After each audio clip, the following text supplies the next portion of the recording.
Welcome to the Demystifying Technology Podcast from the MacLaurin Group. Typically, you go through the due diligence process. What the world of private equity? Right. Can't wait. Demystify it. MacLaurin Group was a proud gold sponsor of this year's ACG Richmond Capital Conference. While there, we hosted a series of short conversations with experts in the private equity space to discover their outlook and areas of excitement as they look toward the coming year. How does a founder flawlessly navigate a competitive sales process? Jim Headley sits down with Brian Alas of Boxwood Partners, a boutique investment bank in Richmond, to share advice with founders for effectively conveying to potential buyers key business drivers and future opportunities. It starts with understanding your numbers to accurately articulate your story, value, and succession plan in a deal process.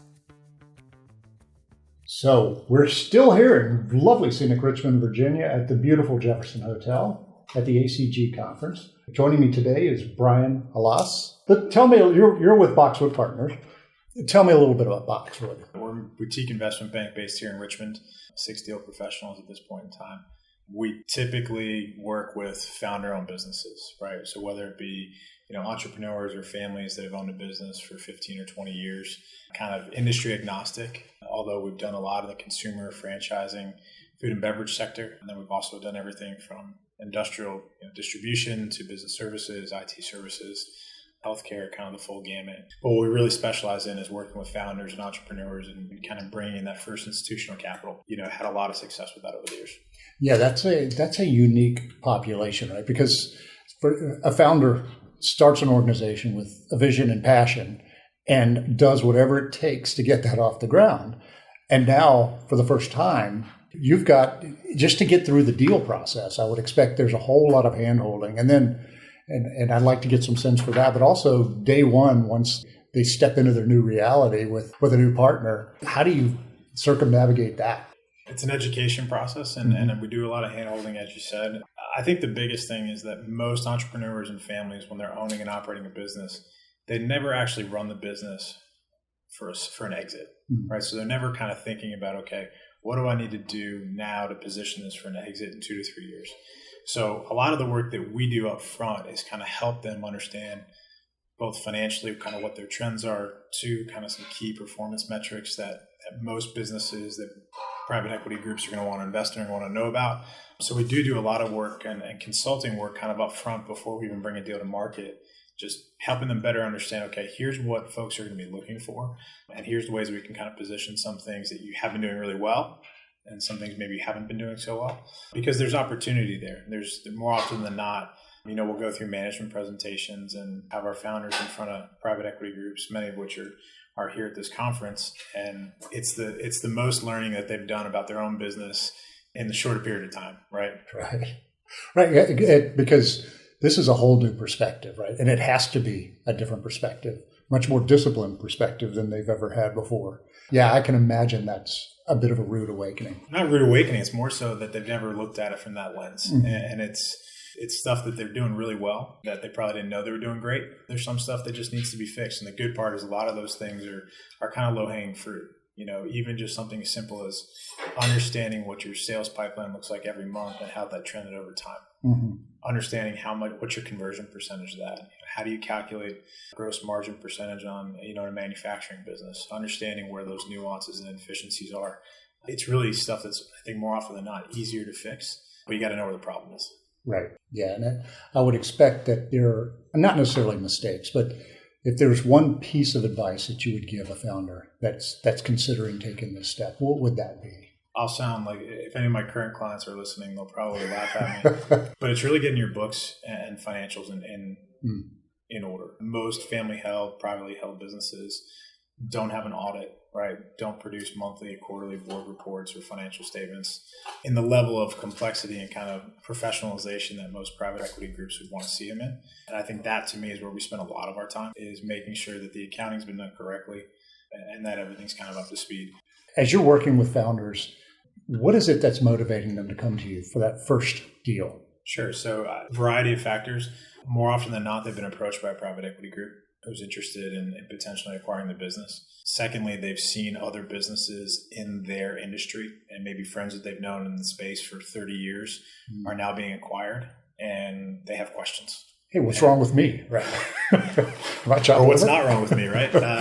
True. And if that guy got a deal done, then maybe I can get a deal done too. So we get a lot of inbound referrals. We have a tremendous network within our own company in terms of lawyers, accountants, YPO, group that Pat's a part of, that people just kind of come to us and say, hey, we're thinking about this. I think one key point is a lot of baby boomers who own privately held businesses at this point typically don't have a formal succession plan. Mm. And when you get towards that and you start to think about, okay, what is an exit going to look like?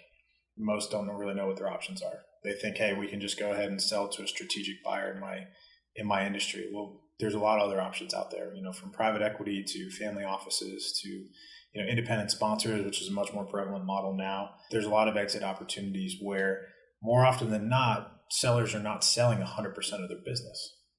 And I think that's something that, again, part of that education process that we're involved in with a lot of our clients is you don't have to give up 100% of the business. You can continue to work and work alongside some private equity investors. Yeah, and I know that being the tail end of the baby boomer generation, I was born the last year of the boomers, they're getting up there. We're getting up there. I can't say there anymore because I'm getting up there.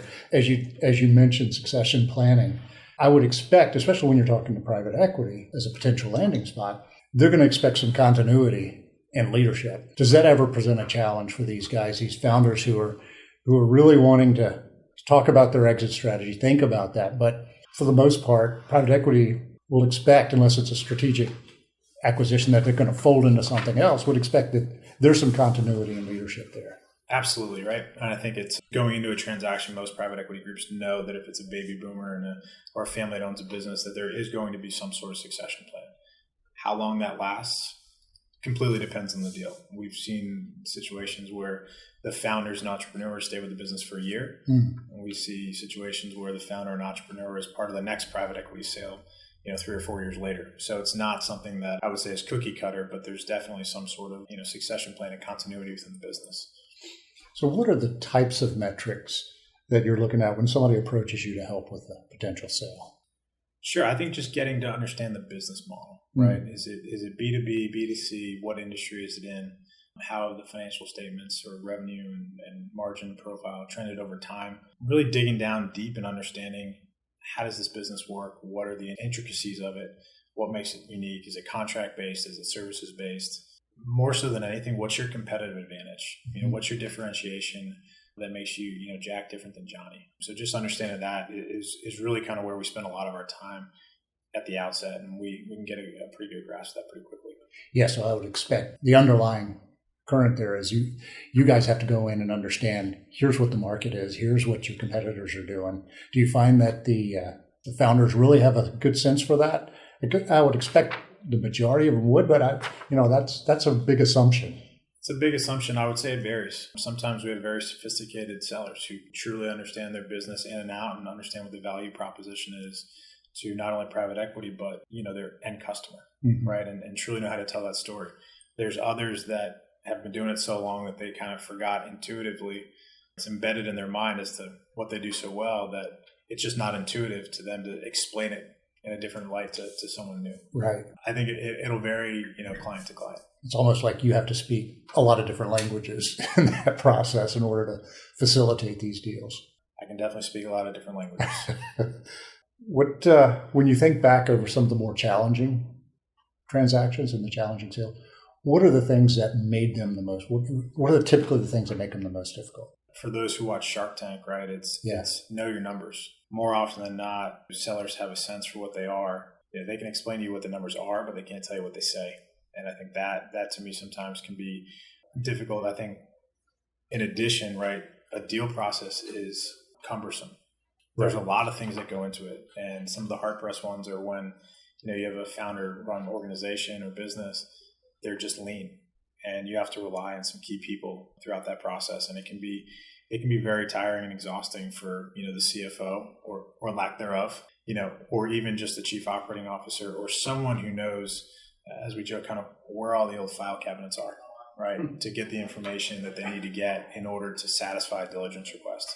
So I think some of the more difficult transactions we've had in the past are just lean organizations that not everyone knows their numbers. Not everyone has the time and resources to dedicate to running a deal process, because you have to remember most of these are very confidential processes where not everyone in the organization is aware that a potential transaction is happening. So there's only a few key people you can lean on. Right. And yeah, they guard that very closely. I've been on the other side of that with organizations that have gone through that. Yeah, and that's process. candidly, I think that's a big part of our competitive advantage and differentiation is we're the Boxwood team. We do a lot of heavy lifting for our clients, and that's something that we bring to the table. We know that going in more often than not, but it's really important for us to kind of, be that extra set of hands for them. And, sometimes back when I was an associate or analyst, whatever it may be, I was parking myself at a client and helping out for a week. And that was just part of the deal when you have founder-owned and entrepreneur-owned businesses that may not have a full CFO and a full staff. Oh, that's awesome. As we talk to different firms, we're hearing that this is really a seller's market right now. There's a lot of competition to acquire these assets. It seems there's still a lot of money sitting in funds right now. Has that been your experience? And if so, how much has that changed in the years that you've been with Boxwood? Sure. Absolutely a seller's market. If you're listening, call me. But that's Brian. No, I think that the seller's market's really a reaction to the overall macroeconomic environment. I think if you look at the trends over the last few years, right, I think that the public market outlook is probably single digits at best. And when you have big institutional investors looking for outsized returns, the place to kind of find that is in private equity, right? So if you look at the dry powder and the amount of fundraising that's happened over the last couple of years, especially at the lower end of the middle market where we play. For those listening, that's 3 to 15 million of EBITDA. So really founder-owned, family-owned businesses. That's where you're seeing a lot of this money kind of flow into. That's because at the top end of the market, there's a lot of deals going back and forth between private equity firms, but there's not a lot of new stuff coming. And I think that's where private equity is finding a lot of returns kind of down in the lower end of the middle market. And for those playing at home, microeconomic is a 2-drink word. So as we talk about the market really heating up, it being a seller's market, what are the different areas, the markets that are really starting to show the most activity? There's a lot of industries out there that are having a ton of activity in this market. One I think we can speak to specifically is kind of franchising and in particular home services. As the do-it-for-me economy, as I'll call it, continues to evolve.